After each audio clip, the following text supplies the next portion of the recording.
Hi guys, this is Mike from the Comic Book Trove here today with another video review.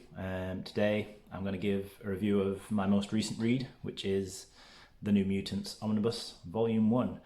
I've got to say right off the bat that I had a great time reading this book. I had never read New Mutants before. I'd read Uncanny X-Men before, but I'd always kind of skipped over New Mutants because I just kind of thought that they were characters who weren't really worth checking out. They didn't appeal to me at face value, so I just never really took the time to read it. I always assumed, wrongly as it turns out, that it was going to be kind of a boring read and just something that's nowhere near as exciting as the main X-Men series. So basically I was wrong. I will say right now I've had a great time reading this book, and I'm already pretty desperate for a volume 2 to be announced, and as soon as that comes out, assuming it does come out, I'll absolutely be diving onto that. So let's take a look at the book first of all. Dust Jacket, we see this great cover, which is also underneath the Dust Jacket, by Bill Sienkiewicz, who did quite a lot of the artwork during this particular collection.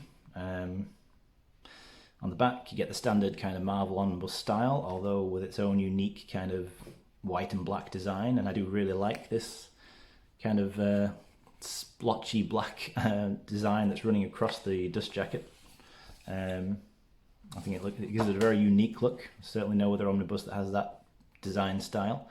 Not that I know of anyway.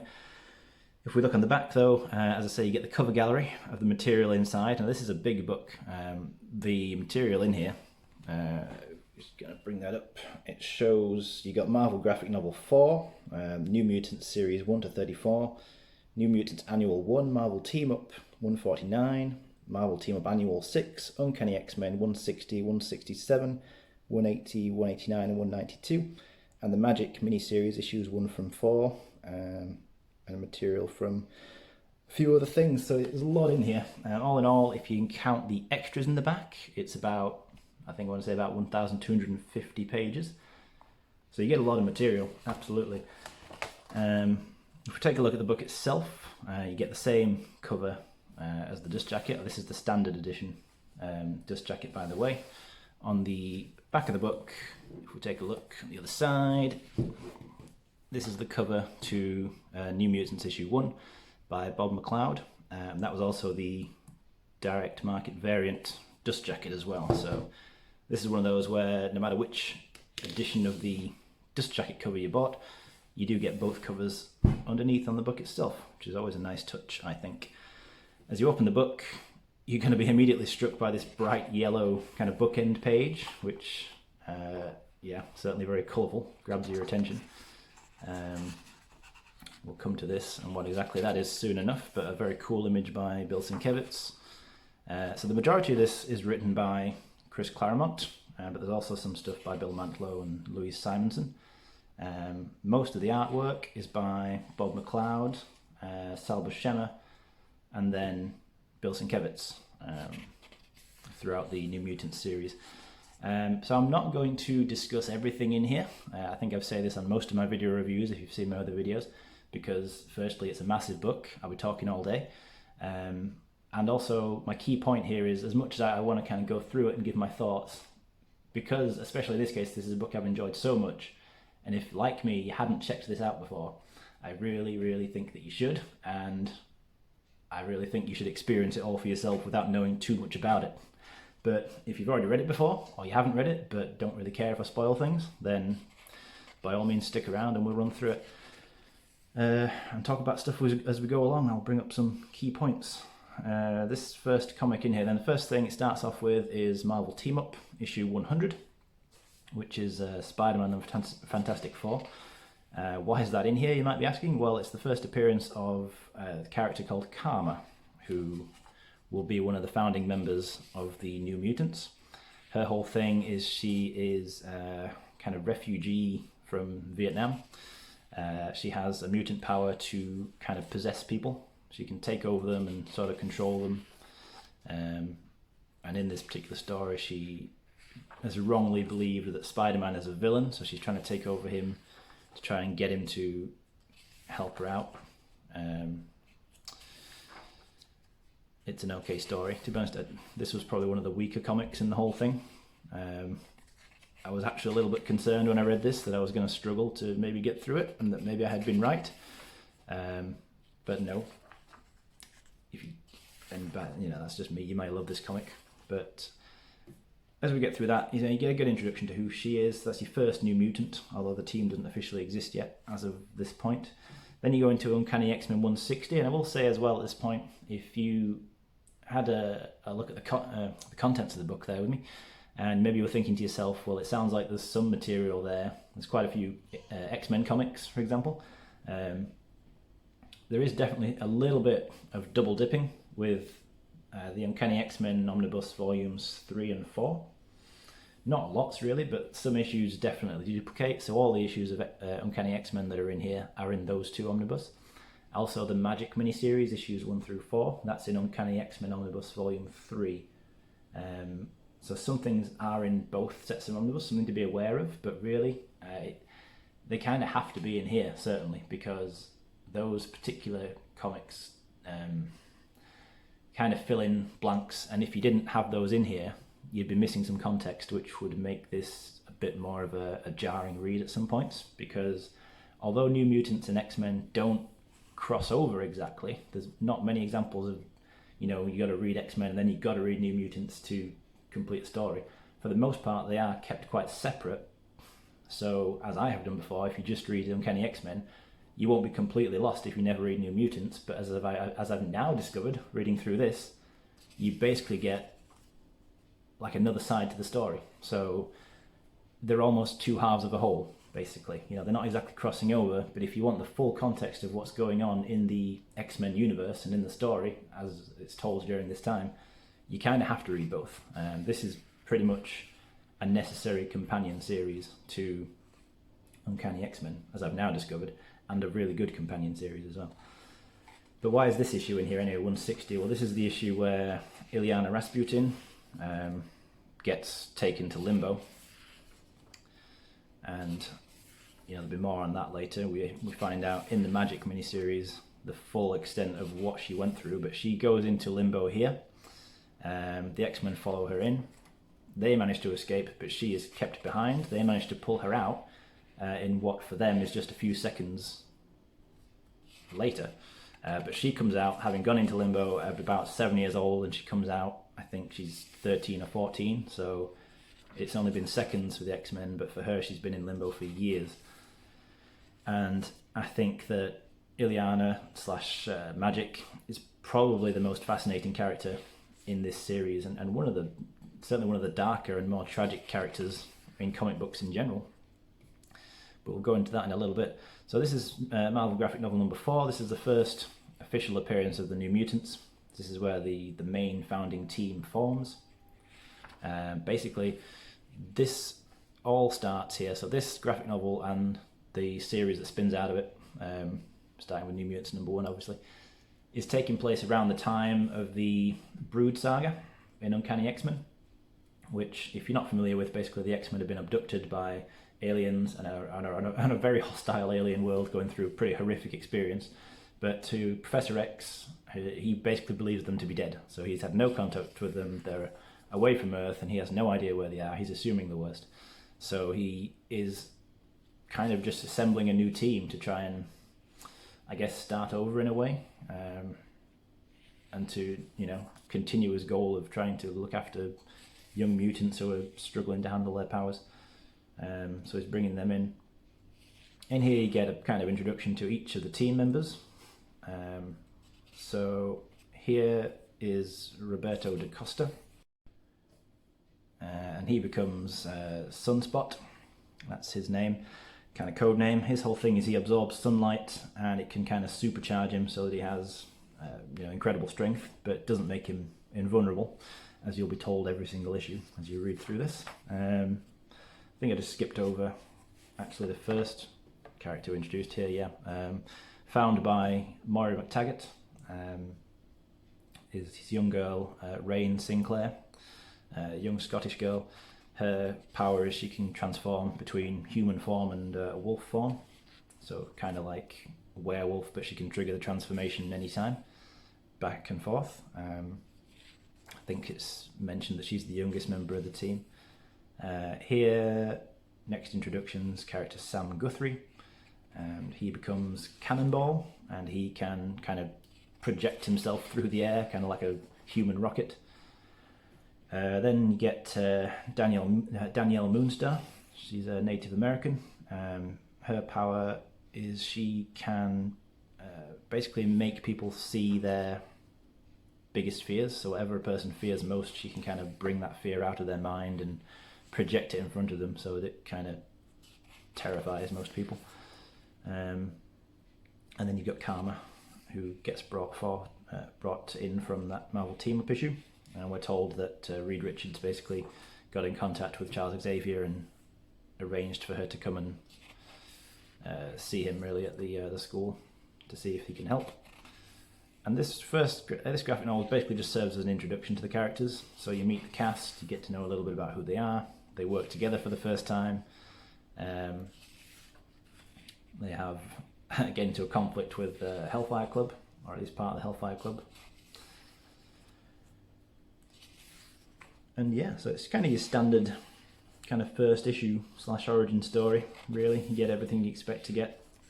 You know, just meeting the cast, get your basic familiarity with who they are and what they do. Really cool artwork in here as well, these early issues by Bob McLeod. He doesn't stick around on the series for too long, but it is good to see. And then you kick off here, so New Mutants #1, and yeah, it's just a really interesting cast of characters. So my original assumption that I was going to find them to be, just because I hadn't heard of them before, that I would find them to be quite dull characters, could not have been more wrong. Chris Claremont kind of really makes you care about these kids, and they just have this really nice kind of dynamic. I suppose it's kind of the typical Marvel style, really. Ever since Fantastic Four, it's that kind of familiar family dynamic, where they're all, you know, they all bicker and argue about things, but at the end of the day, they all deeply care about each other, and they are basically, for all intents and purposes, a family. And they're a really diverse cast of characters as well. So, you know, you've got Dani Moonstar, she's Native American, Reigns from Scotland, Roberto da Costa's Brazilian, Karma's from Vietnam, and Sam Guthrie's American. So, you know, a lot of different cast of characters, like the Uncanny X-Men team, really. You know, just like Nightcrawler, Colossus, Wolverine, Storm, all from all over the world. So Claremont really just, I suppose, following in familiar footsteps from the work he'd been doing for so long at this point already on Uncanny X-Men. And I think definitely if you're a fan of Claremont's X-Men, you'll find that you enjoy this. And maybe I'm the only one who's read Uncanny X-Men before and not given New Mutants a chance. I don't know, but to people who've read this before, you're probably just thinking, well, obviously, we all know it's great. So I'm just late to that party, I guess. But it turns out in these early issues, something's off about Charles Xavier and all the New Mutants kind of saying, you know, this just doesn't seem like he's that great a guy. He's kind of being quite kind of shut off from them. He's being a little bit kind of short-tempered, and something's just not quite right about him.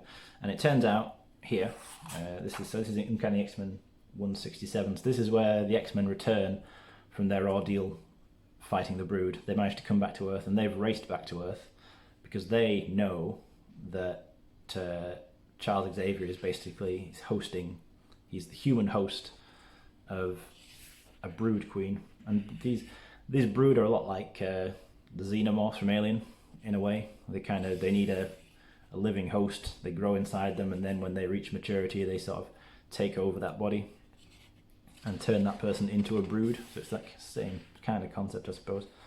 The X-Men get back. At this point, the New Mutants don't know that they're the X-Men, so obviously there's a fight. How many fights have broken out between superheroes over misunderstandings in the history of comics? How many million do you think that's been? But so they have a fight.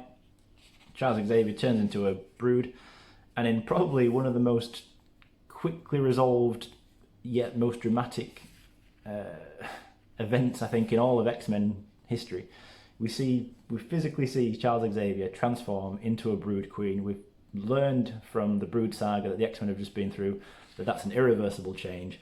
So it would seem, for all intents and purposes, like Charles is dead, like Professor X is just gone. He's turned into a brood, and we're not going to see him again. But within the same issue, we see that kind of shocking moment occur, and then by the end of this very same issue, we just kind of get a quick scene where we're told that it's okay, it's no problem, because we've just made a perfect clone body to put his intact psyche into.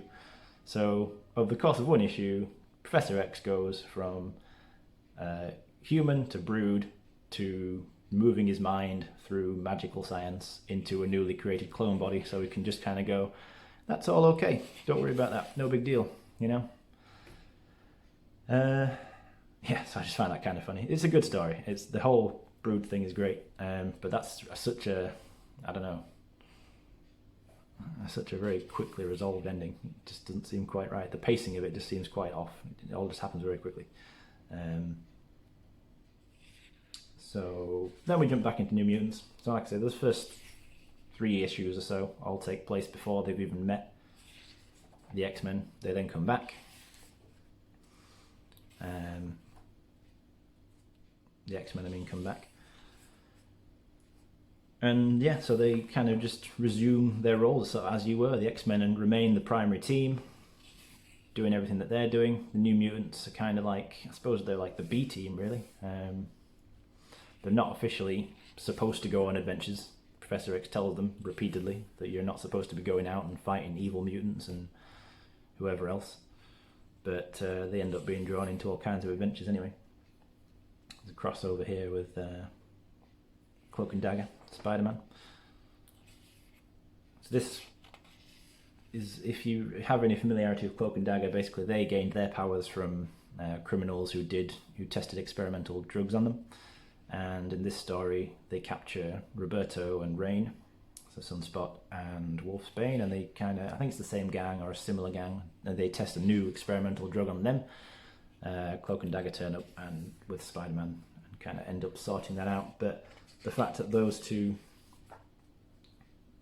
Sunspot and Wolfsbane, had the drug tested on them is something that does come back.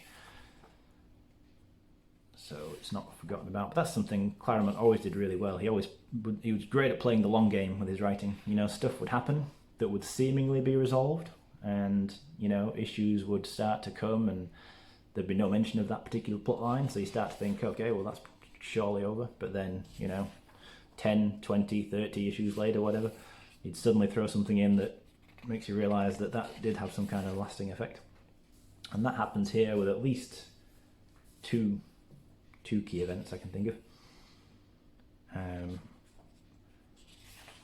And here, around about this point, you get your first kind of shocking, I suppose, dramatic, unexpected event, whatever you want to call it. Flicking through here quite fast just to try and find the moment. Again, don't want to go into the specifics really of how this ends up happening. Even if you're sticking around because you don't care about spoilers, I still think you should do your best to try and experience it yourself in terms of all the specifics. But we basically lose Karma as a character.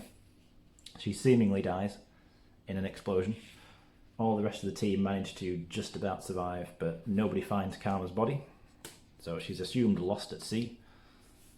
But it's that old kind of classic trope, isn't it? If you don't find the body, that character's not dead. Especially applies in comics most of the time. So there's a lot of anger. So Roberto / Sunspot, I never know what to call them. I don't know. I never know what to call the characters in the X-Men and Fantastic Four, whether to call them their actual names or their code name. So if I swap between both and it annoys you, apologies.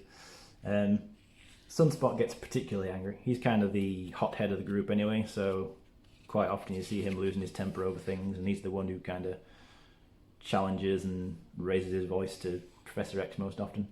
But they end up going to Brazil to stay with his family. His family are rich, so he's got, well, his dad's rich, and his mum is, I think she's an archaeologist. So she kind of goes away on expeditions a lot, and his dad's the kind of typical super rich businessman who's got very little time for him because he's always working. But there's a really, this was the first story actually, this arc here, starting with issue 8, I think it is. What issue is this? Issue number 8, yep, called it. They discover a kind of untouched aspect of ancient Rome that's managed to survive in secret in the Amazon jungle of Brazil. Kind of like, you know, Lost City of El Dorado or whatever, that kind of classic ancient civilization that's survived untouched into modern times because they've been completely isolated from the rest of the world. Great artwork in here as well. This is still Bob McLeod, I think. Actually, no, this might be Sal Buscema now. I think it is. Yeah, Sal Buscema at this point, but drawing in a very similar style to Bob McLeod. One thing I think Sal Buscema did really well, and maybe this is not something that most people get credit for as artists, but he kind of, whenever he followed on from an artist who brought a distinct style to a series, he was pretty good at imitating that style for the purposes of, I assume, establishing some kind of visual continuity. And he certainly does that here. So, like, you know, I just got confused, didn't even realise that it wasn't Bob McLeod anymore. But in this story, they actually recruit a new team member. So, young girl who was kind of a member of the upper class of this modern ancient Roman society, called Amara. Her power manifests itself here. She can basically control the lava that flows in the earth. So she can just kind of, in fact, I think she controls the earth. I think that's the point. She can force lava eruptions and earthquakes, landslides in general. But she kind of transforms into this flame lava form, and her code name becomes Magma. She joins the team. But this was a fun story. It's very cool stuff. I'm kind of a fan of the whole ancient civilizations just in general, just historically. So when that kind of stuff gets incorporated into a story like this, especially when it's totally unexpected like it was for me, because bear in mind I went into this, I knew almost nothing about this series when I read it in the last couple of weeks. So almost everything was new to me. So that was a fun kind of surprise, reading this 35-year-old comic. Yeah, so, right, okay. So we're going to talk about Magik, because that's the next big development. And in my opinion, the highlight member of the team, the most fascinating character, has got to be Illyana Rasputin / Magik. This Magik miniseries, as I said, collected in Uncanny X-Men Omnibus Volume 3 as well. It's in here because it provides the absolute necessary backstory of what Magik is all about, what her ordeal in Limbo was. To keep it short, as short as I can, she was trapped in Limbo, which is kind of like a demonic plane. It's kind of like hell, I suppose, you know, in a way, controlled by this demon lord called Belasco. And his whole thing is he wants to corrupt Illyana's soul, because his masters, who I think they're called the Elder Gods, kind of demand that he creates these 5 bloodstones which form when he manages to corrupt an innocent soul progressively more and more. So the more he corrupts her, the more kind of evil he makes her soul, the more of these bloodstones he makes. And if he makes 5 of these bloodstones, then you can bring these demon gods out and take over the earth, or invade the earth at least. So over the course of this story, and it's really quite heartbreaking and tragic, this young girl, Illyana, who's just snatched away from her brother and her, I suppose, almost pseudo-family members at the X-Men, gets taken to hell because she gets trapped there by herself.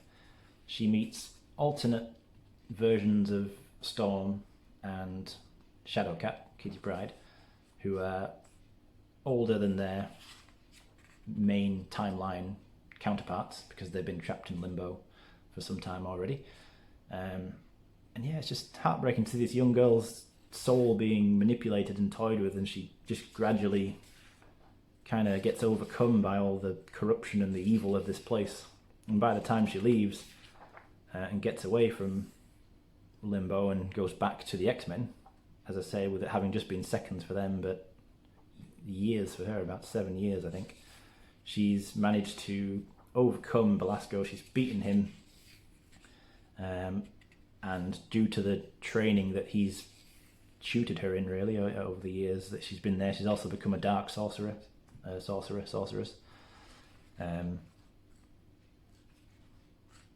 And she's just got a permanently kind of tainted soul, which reveals itself now and then as this series continues with New Mutants, because after this she joins the New Mutants, which is why she's in here. But there's some really kind of disturbing undertones in this story. Like, she, by her own, in her own words, describes herself as having been the consort to Belasco, which, quite an old word, old-fashioned type of word, but would suggests sexual connotations even, which deeply disturbing, you know, given her age as well as anything else, more so than anything else.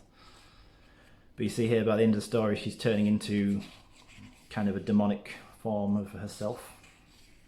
She resists the urge to just kill Belasco and completely surrender to the evil, but it doesn't matter because she's still got the permanent effects of the corruption that she's kind of been forced to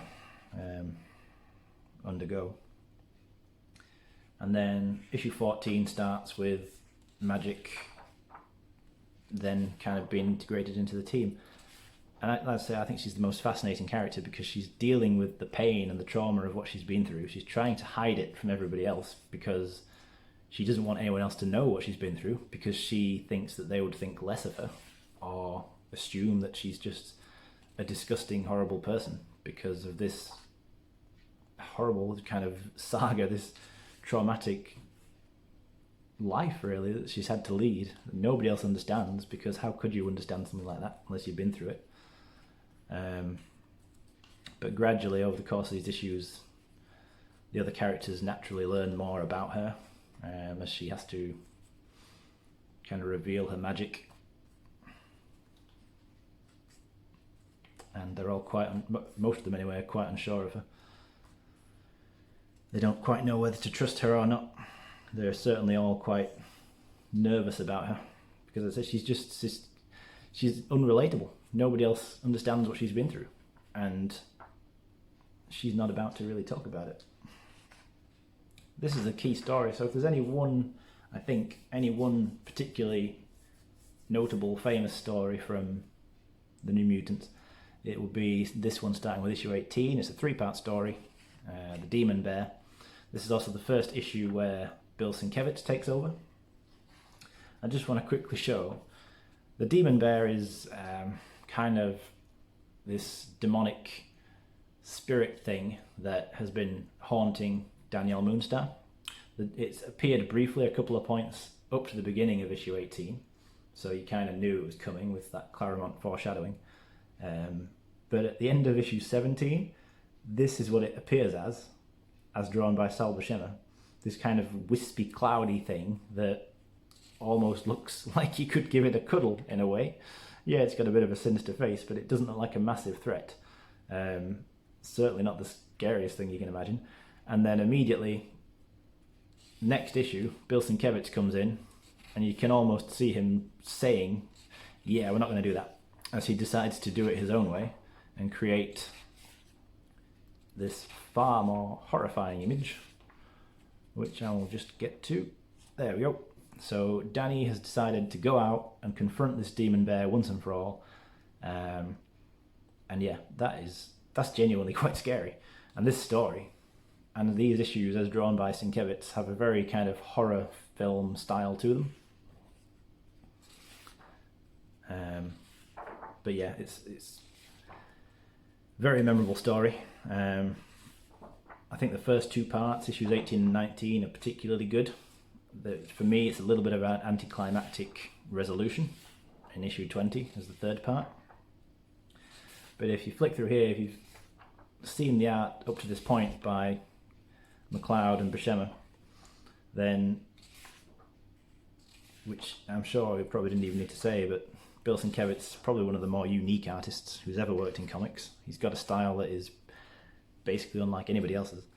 So you see immediately, once he jumps on to the series, it gets a very unique look to it, which you may or may not like, because it's one of those art styles that's so unique that I think it's probably likely to be quite polarizing. For example, I don't like all of his work. I'll say right now, I'm not completely a fan of his. If you see some of his work on, for example, Electro Assassin, I really disliked that story and didn't like the art. But I do like his artwork here, and it suits the tone of the stories. This is not Sienkiewicz. This is kind of back to a couple of Marvel team-up issues and those kinds of things. This one featuring a team-up between Cannonball and Spidey. It was always Spider-Man and someone in Marvel team-up. It was basically just another Spider-Man series. And then back to Bill Sienkiewicz.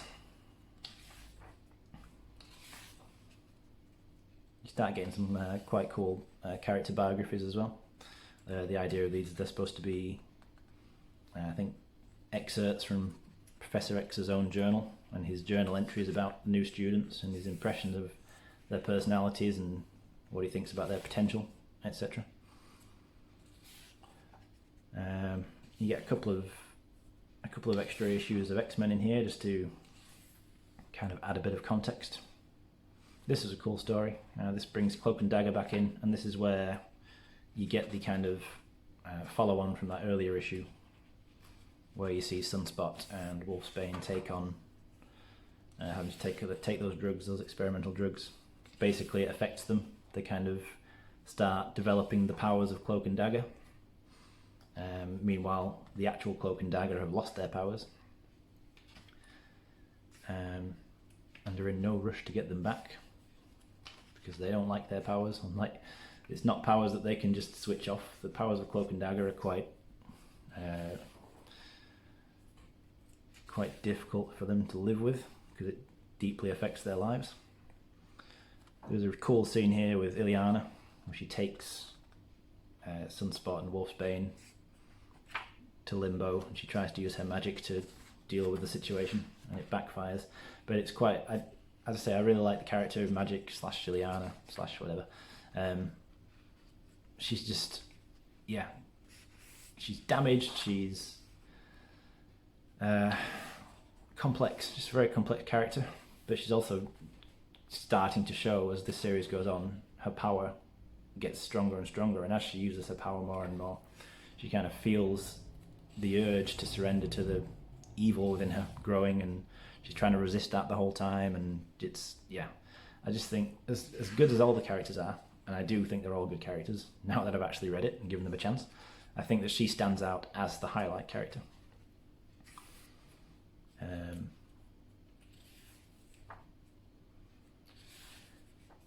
So these issues, you also get the introduction of Legion, who is Professor X's son.